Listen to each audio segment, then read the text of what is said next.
Welcome. You're listening to Sports Econ 101, the show where we discuss sports topics from a business perspective. I'm your host, Edward Brown, along with my co-host, Vern Glenn of CBS Affiliate, and Russell Jackman.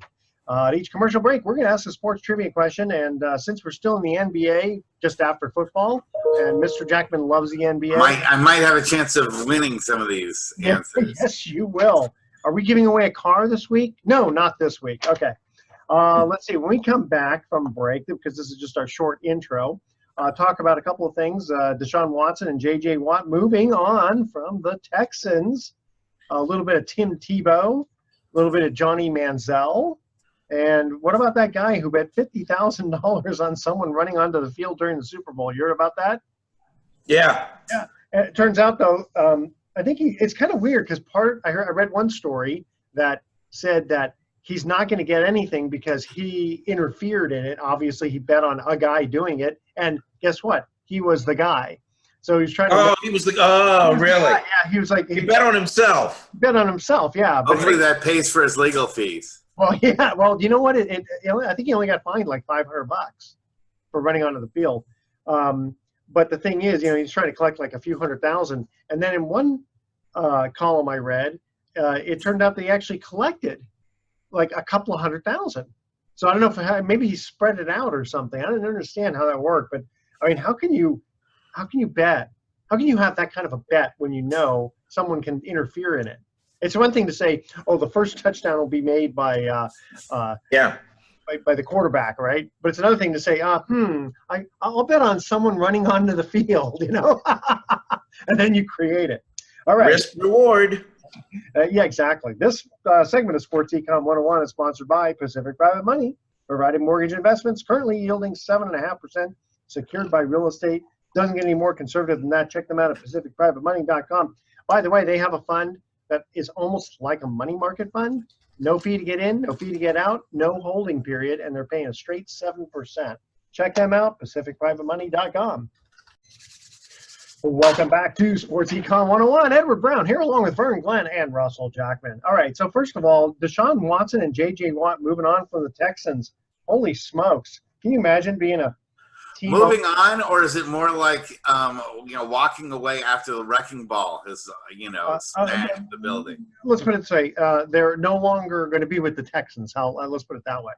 Well, in the case of J.J. Watt, it's the latter on what Mr. Jackman said. He did not want to be a part of any kind of rebuilding process. So he asked to be released from his contract, met with the owners. So he threw in his stick of dynamite as well. He threw in his stick of dynamite as well to demolish the rest of the building.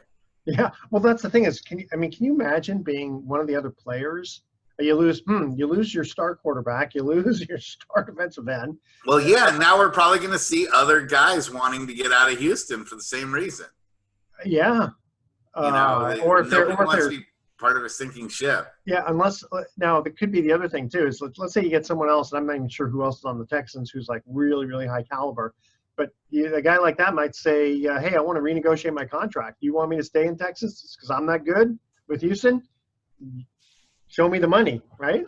Well, it depends on who you are. I mean, there's. That's what I mean. Yeah, you got 53 guys on the squad, and there are different motivations for wanting to be on that football team or any football team. I mean, there's not that many players that get a chance to play in the NFL. So if you're one of those guys, maybe trying to make a special team squad, you're just kind of getting going, you'll play for any team. You'll play for the Detroit Lions. You just want to be in the league.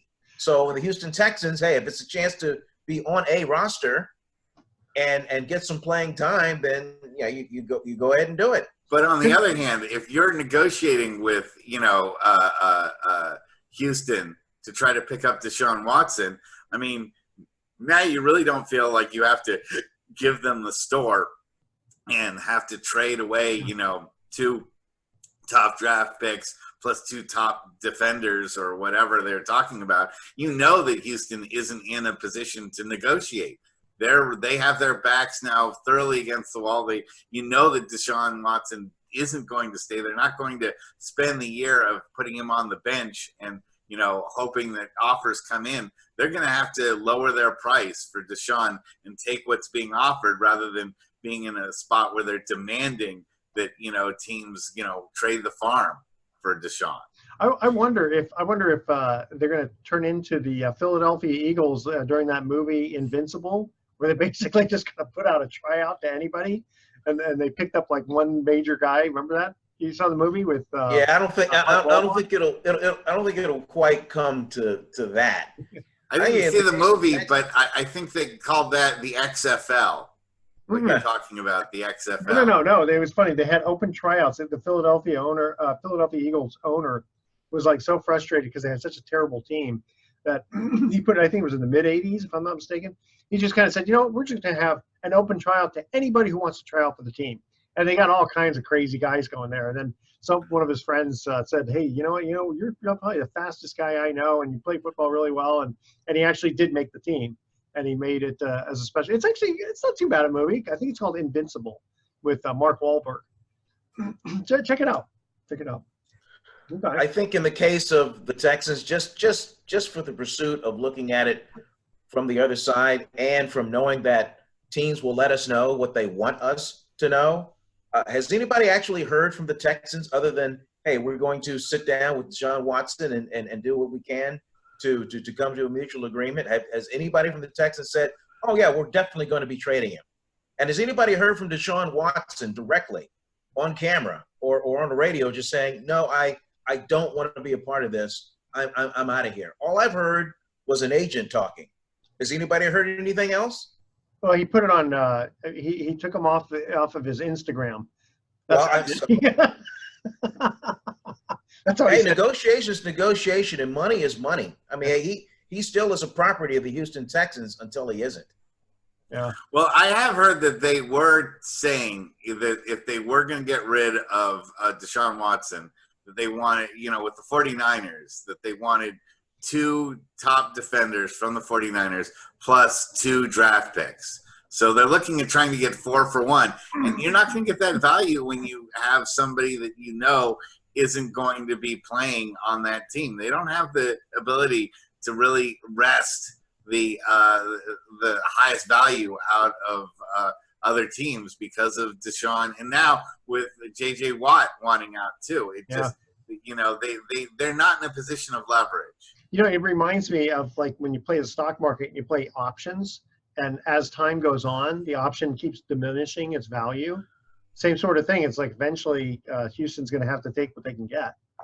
I mean, so you're on the assumption that if you're, let's just say, the Carolina Panthers, who have kind of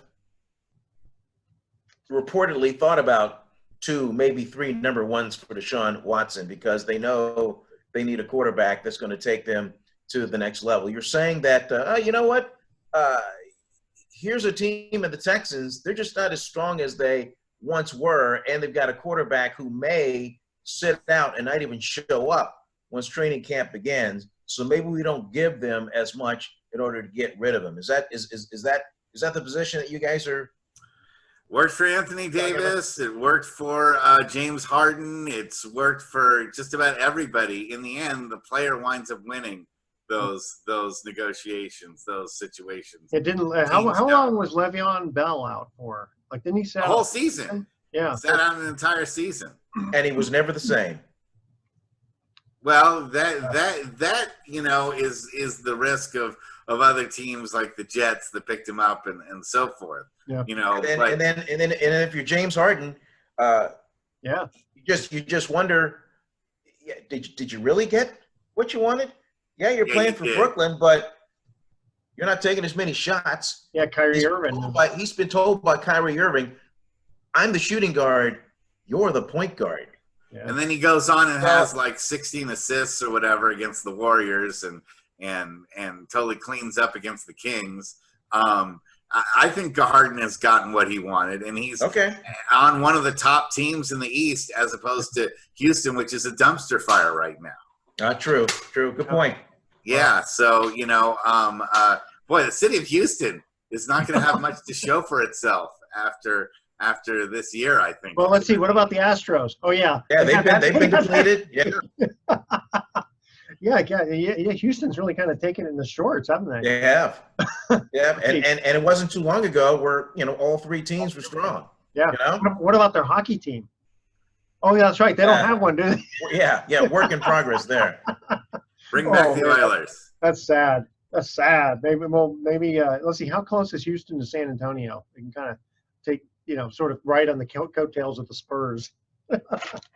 Okay, are you guys ready for our first commercial break? The NBA, and we'll cover the NBA for a while, just because Mr. Jackman gets all. Thank God, yes. I'm tired of hearing about trivia questions about Y.A. Tittle and what was his shoe size and stuff like that. Right.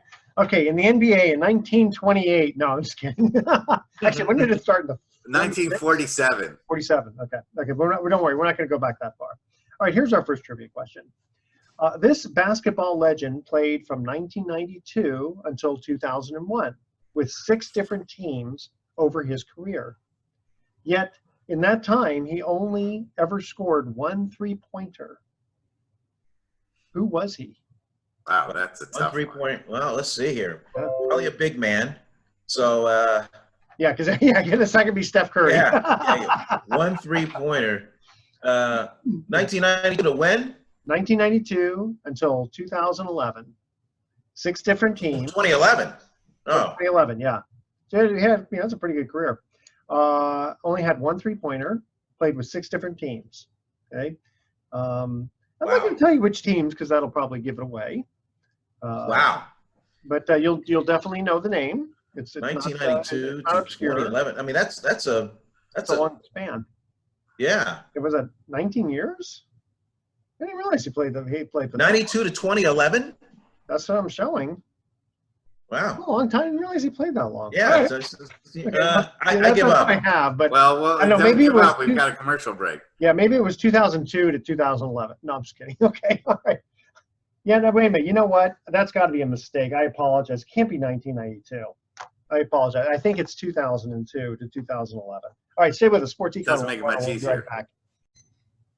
Welcome back to Sports Econ 101. Edward Brown here along with Vern, Glenn, and Russell Jackman. Our first trivia question. This basketball legend played from 1992 until 2011 with 6 different teams over his career, yet in that time he only ever scored 1 3-pointer. I'm going to just throw out Alonzo Mourning. I can't think of anything else. Okay. That's probably a pretty good guess. I'll tell you. Okay, so he did it with the Orlando Magic. He played for Boston, Cleveland, Phoenix, Miami, Los Angeles, and Orlando. Not necessarily in that order. Shaquille O'Neal? Yes. Wow. Shaq only scored 1 3-pointer with the Orlando Magic. That was the first team he came out Son with. of a gun. 1992. See, I said I am pretty good at this stuff. Yeah, not bad. It took you a little while, but that's okay. That's pretty good. I like that one. I got to check like 19 years. That is actually kind of. Yeah, I really was surprised. I knew he played for Orlando, the Lakers, and the Heat. I don't remember him playing with the Phoenix Suns. I do. Boston or Cleveland. But he only played for I do remember Cleveland. He played with LeBron. But didn't win a title. Oh, 2009-10. Yeah, crazy. All right. Wow. He's still, to this day, of all the athletes I've ever interviewed, he in terms of just mass. Yeah, presence. And just he is the largest man I've ever been around. 7'1", 325 pounds. He's just an enormous man. Human being. Mine was the great Khali. Khali, who was a wrestler. Well, he's even bigger than that. From India. Yeah.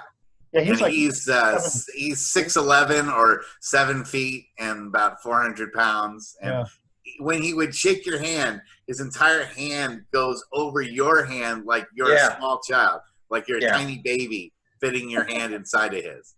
Pretty amazing physical specimen. Is he a nice guy?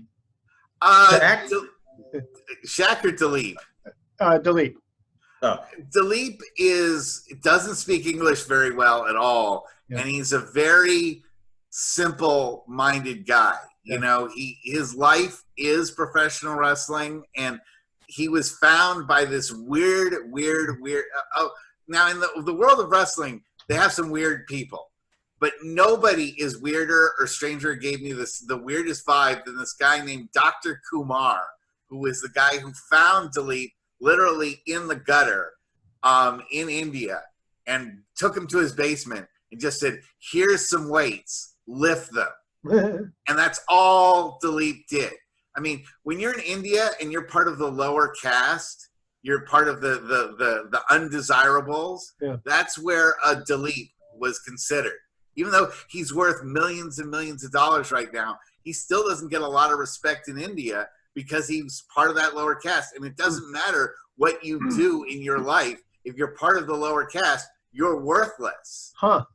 And so he was like considered just a giant slab of meat to just lift weights his whole life. Dr. Kumar never educated him, never taught him anything. And when he came to the United States, he literally barely knew how to tie his shoes. He knew how to tie his shoes and lift weights. And so APW had to teach him everything else. Yeah, teach him how to wrestle and all. Yeah. And what about Shaq? Is he a nice guy? Bert? Shaq's a very nice guy. What you see is what you get when you watch him NBA on TNT. He's kind of guy. Shaq likes to be liked, and kind of gets along with everybody. And except Charles Barkley. Sometimes they got. You know what? Hey, Charles is cool too. I mean, he's mellowed, believe it or not. Yeah. In the last couple years, even though he says some outrageous things. Yeah. But Shaq's cool. Shaq's very cool. It's funny because I saw Charles Barkley on like Shark Tank. I didn't realize he was quite the entrepreneur. I mean, because they only get generally guys on there who, like Ashton Kutcher is no, really these guys, intelligent. these guys away from what you see them do. Yeah. These guys are businessmen. Yeah. Big time. Well, I can't. Every time I think of Charles Barkley, I just keep thinking of how he would travel, how he would step back on the 3-pointer, take 1, 2, 3 steps and shoot. Yeah.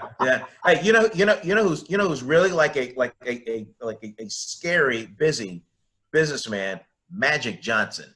Yeah. Oh yeah. He has his hands in so many things. Yeah. LA Dodgers and used car dealerships. Yeah. No. And in a low key kind of way, LeBron James is getting there. LeBron James and oh shit. you got to think of all these guys. Well, LeBron James and there was another. I'm blanking, but I mean, but a lot of those guys, investments, other things like that. I mean, they are generation wealth. They are hooked up. I wouldn't be surprised to see Pat Mahomes get involved. Yeah, probably. Yeah. Oh, sure. Yeah. So John Stallworth is it's kind of behind the scenes, but he's very, very intelligent businessman. And if you go back in time, Fran Tarkenton and Roger Staubach, and then Staubach has been mentoring Emmitt Smith. I don't know if you know that, but Emmitt Smith started to get involved in real estate because he just listened to Roger Staubach and kind of formed his own company. It's really very, very cool. And Kevin Durant, very heavily involved in tech. Yeah, and Ndamukong Suh is kind of following around Warren Buffett apparently. Why not? Yeah, why not? Because if you follow around Warren Buffett, if he just like drops a few bucks out of his pocket, just all that money is just like, probably trailing from him. You can just carry a bucket next to him and fill it up with thousands of dollars. Yeah, almost like in cartoonish fashion. Here's a guy. He looks like he could like sneeze and like change would like just come out. That's what I imagine too. It's funny. I heard years ago one of the ways Warren Buffett would think about investments is it's like he put a nickel in a Coke machine and a Coke would come out and you go, I understand that. That's a good business model, So that's how he would invest, It's like, okay, this makes sense. I understand it, So hey, a little baseball here. So Tim Tebow, right? He's 33 years old. He's been invited to a Mets camp, right? Mets spring training camp, but he hit just 163 in 264 plate appearances in AAA. I mean, is it just the? I have never gotten the fascination with Tim Tebow. I just don't understand it. He had a couple of great games when he played for Denver. I don't understand pepperoni, a pineapple on a pizza, and I don't understand the fascination for Tebow. Just things that don't make sense. I was going to say, scouts who eat, breathe, and live this, and other execs must be seeing something that we don't see in order to be Yeah, people able to come to camp will like come that. and show up if ostensibly when they do have fans. That's what I They'll wondered, show yeah. up to watch, the dumpster fire that is Tim Tebow. Well, And he has a dumpster fire. Let's not try to be cute about it. Nothing he's ever done has ever been successful, but people are fascinated with the name Tim Tebow.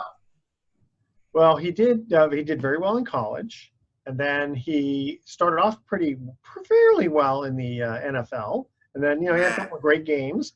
Couple. Yeah, for some reason, and I guess what was it? He couldn't read defenses, or I'm not. Or throw, or run. Yeah, he wasn't a or runner. keep from getting sacked. But keep Mr. from fumbling. Jackman, here's the thing. He won. Wasn't pretty, but he found a way to win. His team won it for him. I mean, that was the Denver team that had a really great defense. Well, I've never seen one beat 11. Have you? I have seen Tebow won despite his talent, not because of it. It was because the rest of the team carried him and put him in a position to win. You look at his statistics, and they're terrible. They're just awful. And he has to. I'd rather see a young and up and coming player that has the potential of being a good baseball player than somebody who just has a name that, oh yeah, well, I saw him play football, now I'm seeing him play baseball. That's not an attraction. Well, yeah, his baseball numbers are definitely not showing. I mean, he's playing probably more poorly in baseball than he did in football. But Mr. Jackman, I do have to ask you, does any of his religiosity come into the No, actually, that's not a problem. That's not a problem for me. It's a matter of talent. I mean, you can be as religious as you want to be, but you got to prove something on the field. You got to prove something. But if he didn't have talent, why is he being invited? Again, that's the question. Because of the name. Because of the name. Yeah, to bring out the fans, maybe. I don't know. Fans? Yeah. What fans? Really? No, that's a good point. Well, training? ostensibly television. People would watch him on television, and because there's this cult of Tim Tebow, it's the New York Mets, Mr. Jackman. You could be on the team, and people are going to tune in. I don't think they're going to tune in to see me on the Mets. Maybe not specifically the New York Mets. I'd love to see you strike out, but no, I was kidding. Thank you. I would spend my entire career trying to get hit by a pitch. I don't think you want to get hit by a 93-mile-an-hour fastball, but okay. That's how much you pay me. Yeah, that's right. It's like fighting Mike Tyson. That would be a good thing to put out there. Who out there would want to stand in the batter's box, crowd the plate, and freely get hit by a 90-mile-per-hour Major League Baseball pitch? How much would you pay me is the biggest question. Here's the catch. What's the price tag? Yeah, you can't wear a helmet. Okay. All right. Here's the second trivia question. Who is the only player to score more than 4,000 points in a season? All right. Email edward@sportsecon101.com. The answer to that question. Stay with us. Sports Econ 101. We'll be right back. Welcome back to Sports Econ 101. I'm Edward Brown, along with Vern Glenn and Russell Jackman. Our second trivia question was, who is the only NBA player to score more than 4,000 points in a season? I'm going to go with Wilt Chamberlain. That is correct. Wow, there we go. Hey, Jackman. Well, it helps when you score Jackman, 100 points in a game. You're partly. Well, he averaged 50 points a game and 25 rebounds, pretty much in this one. And what is it? I'm thinking 1962, 63. Yeah. Did I get the year right? Well, I'd have to look that part up. I know that when they have the average, or when they have the points. I think in 60, maybe it was like top 3 or 4. 63 or 64. He averaged 50 points a game. That is something we're never going to see again. Was that still the Philadelphia Warriors before they moved west? No, that was San Francisco, I believe. No, San Francisco. No, Philadelphia Warriors back then. Oh, was it with Philadelphia? And that's it. I mean, the 50 points a game is tough, but the 100 points in a game, I mean, Kobe scored 80? That was Philadelphia. Yeah.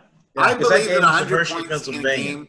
I think 100 points in a game will eventually be eclipsed, but I do not think we'll ever see another player average 50 points a game and 25 rebounds a game. But I think with the 3-point shot, I know that it seems impossible, but it's 30. It's basically 33-point shots in a game, and we're getting there with some of these guys. They're shooting. 30. You're seeing Steph Curry, scoring 60 points. Yeah. This season off of massive 3-point shooting, and he didn't even play every minute of that game. So yeah, see, that's the thing. That's the thing.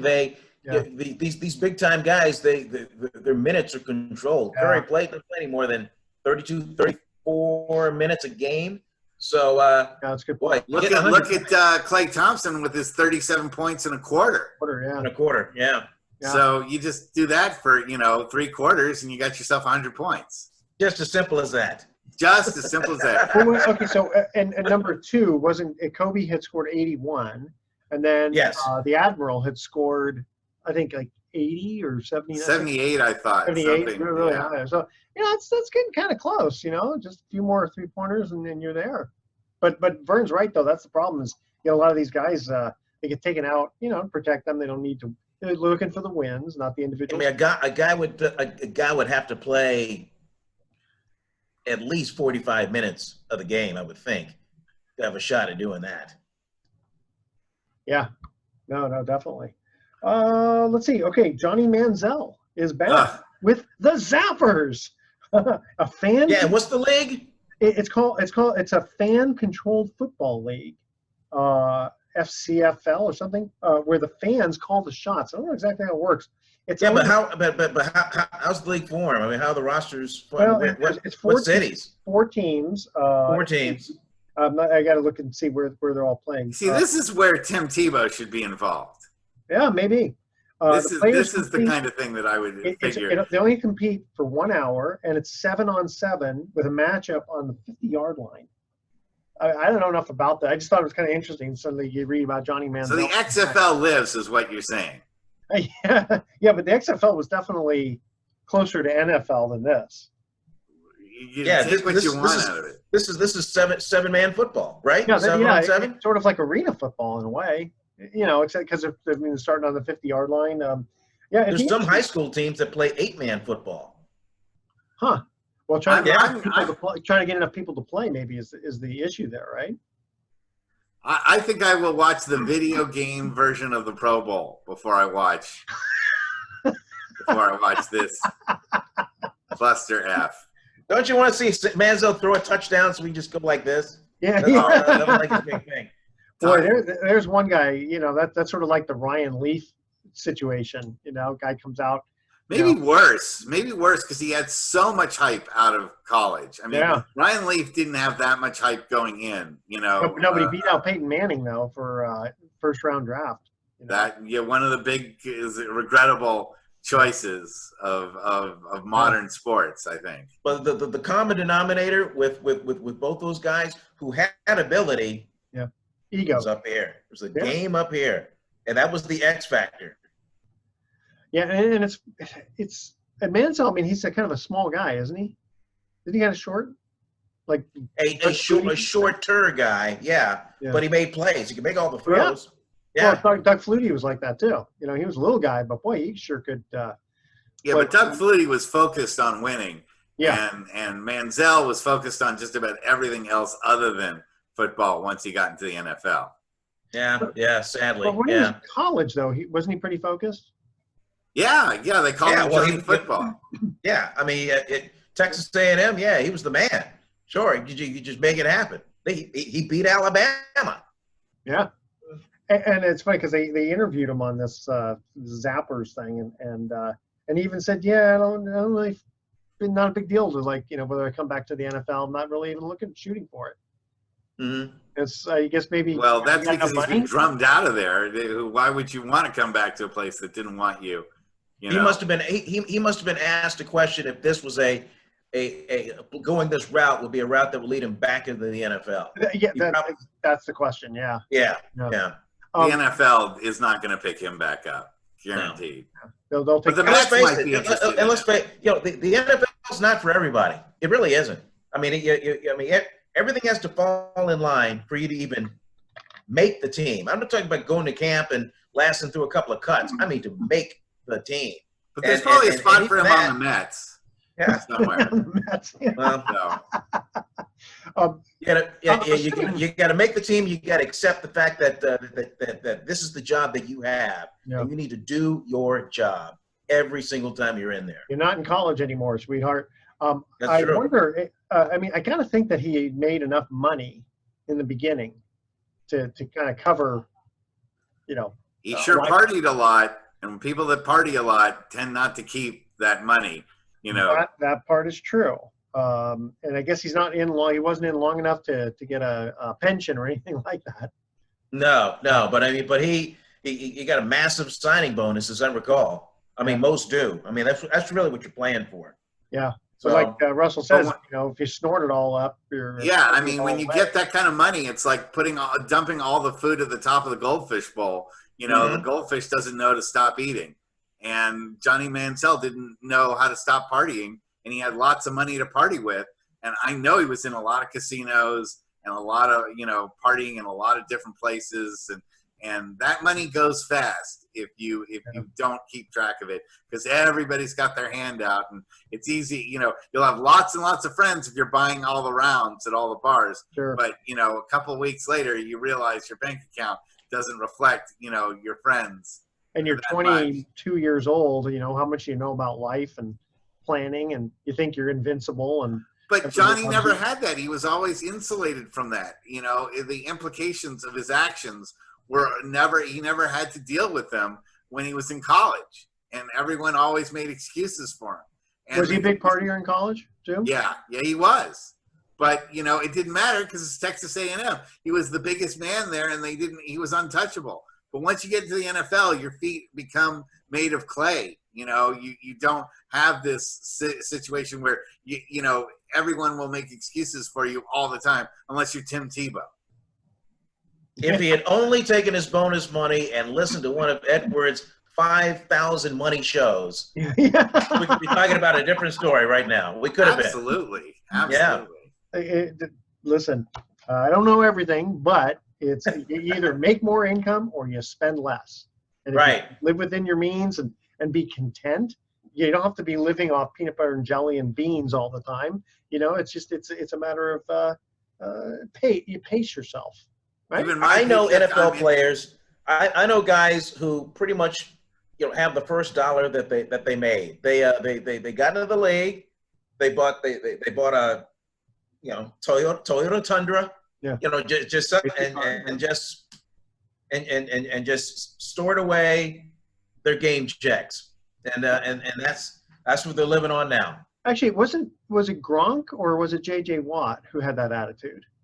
Just recently, you know, in the last few years, basically, it was somebody was one of those guys. I think it was maybe J.J. Watt who basically took that attitude. You know, like, hey, all I do is just spend my regular, you know, like bonus stuff that goes away, or you know, something like that. And I can believe that. I mean, here's a guy that grew up in Wisconsin, walked on to the Wisconsin football team, wasn't given a scholarship, earned it while he was there, and evolved.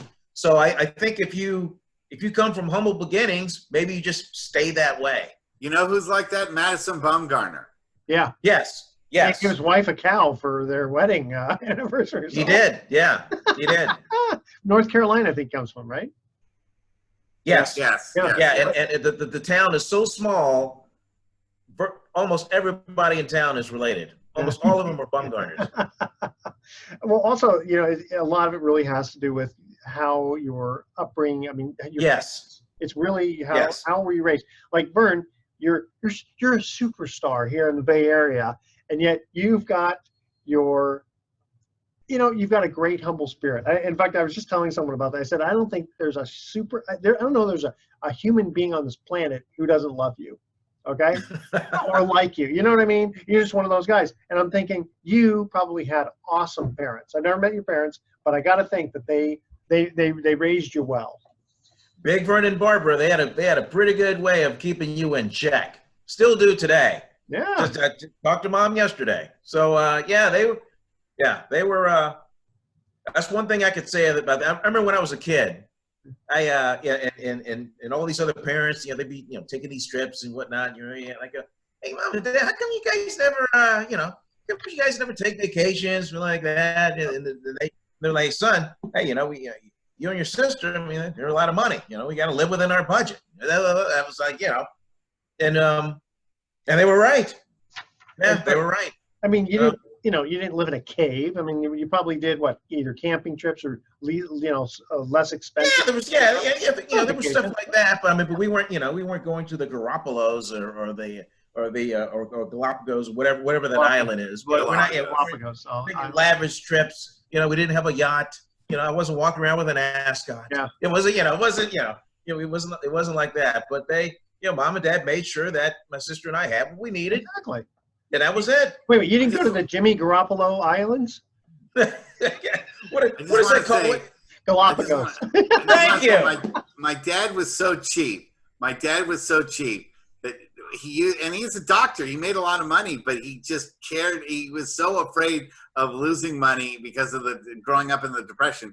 They used to take little pieces of soap what little slivers of it, and he would rubber band them all together to make one giant bar of soap. Love it. He didn't let it go to waste. He also bought a gadget that would hook up to bottles of ketchup so that you would have one ketchup bottle upside down and it would drain into the other. The drops of ketchup. I love from it. one bottle to the other. Man, smart man. You know what it is? It's like, that's why I kind of conservationist. I mean, literally, when I throw things that like I'm recycling paper or whatever, I take I take the paper clips off and reuse them. I don't know, it's just a thing. I hate waste. It's not just totally like I can't afford a paper clip. I just don't like waste. Hey guys, our last trivia question here. Nope. Tyrone Muggsy Bogues set a new record for being the shortest person to play in the NBA. Despite being only 5'3", he managed to block 39 shots on taller players over his career. The bulk of his career was played with which team? All right, that's our trivia question. Stay with us. Sports Econ 101. We'll be right back with some closing comments. Welcome back to Sports Econ 101. Edward Brown here. This is the last time for today. Edward Brown, along with Vern Glenn and Russell Jackman. So Tyrone Muggsy Bogues, he set a new record for being the shortest person to play in the NBA. Despite being only 5'3", he managed to block 39 shots on taller players over his career. Of course, everyone was taller than he was. The bulk of his career, though, was played with which team? Charlotte Hornets. Yes. Yeah. 3-0, baby. I want to save this particular program for well, it took you a while. Mr. Jackman, I'm proud to. That's a nice. You accept this award for. That's a very nice trophy. Which one was that for? This is the Emmy Award from 2018. As a wrestling guy, I only accept belts. As a wrestling guy, the only championships I accept are in belt form. Yeah, with diamonds. Yes. Don't forget the diamonds. Well, as long as it's 10 pounds of gold, I'm good. Yeah, that's right. In fact, you wrap it up in lots of hundreds to kind of ease the balance. Give me balance on it. Okay, you guys ready? We're going to do some more fun daddy puns for the day because we know you guys. Okay. Why did A go to the bathroom and come out as E? The letter A went to the bathroom and come out as the letter E. Because it took a pee? No, it had a vowel movement. Vowel movement. Oh. That's pretty good. Very good. Okay. Vowel movement. And so what if I don't know what Armageddon means? It's not the end of the world. Yeah. All right. Very good. You like that? I figured, there's some puns I read and I go, oh, this is so stupid I can't read it. These are actually save it for the end of the show. Yeah, these are okay. All right, tune in next week to Sports Econ 101. We're going to be discussing sports topics from a business perspective. Let's hope we have a special guest, right? Yes, Jim Kozemer. He's Cozy. Broadcaster Cozy. He's a good, very nice guy. We'll also be asking more sports trivia questions. Thanks for listening. On behalf of your team, or half of our team, I'm Edward Brown, your host. We'll see you next week. Adios. Good night, America. So long.